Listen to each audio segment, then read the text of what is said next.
Hello, ICS foodies. After searching so many supermarkets on where I can get cheese to make pizza with and couldn't find anyone, I decided to make one myself at home.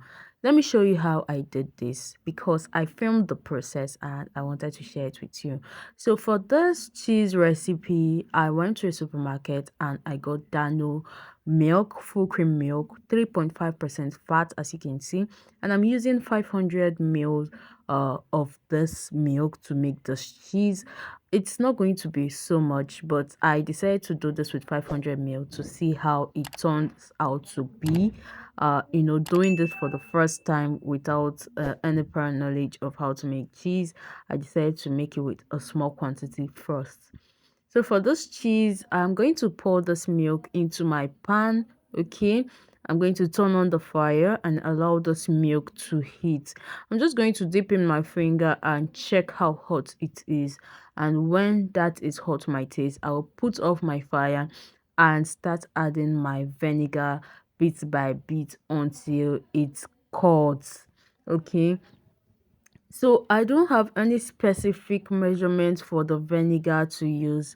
This is the first time using Dano uh, milk for this recipe, and the amount of vinegar depends on when it cuts. Okay, usually cheese is done with fresh milk, and because we're in Nigeria and it is so difficult to get fresh milk in the east, I decided to get Dano milk with 3.5% fat. Okay, so I kept adding the vinegar and turning this at intervals, checking when it starts to curdle. And once I am satisfied with the curding, I'm going to sieve this. I used a mesh sieve to sieve this, and also transferred it to a cheesecloth to allow the whey to drain. Okay, you can discard the whey, and you can see as I'm sieving it, you can see the way and you can see the cut. Okay, so I also used a cheesecloth to separate this more so that the whey drains very well.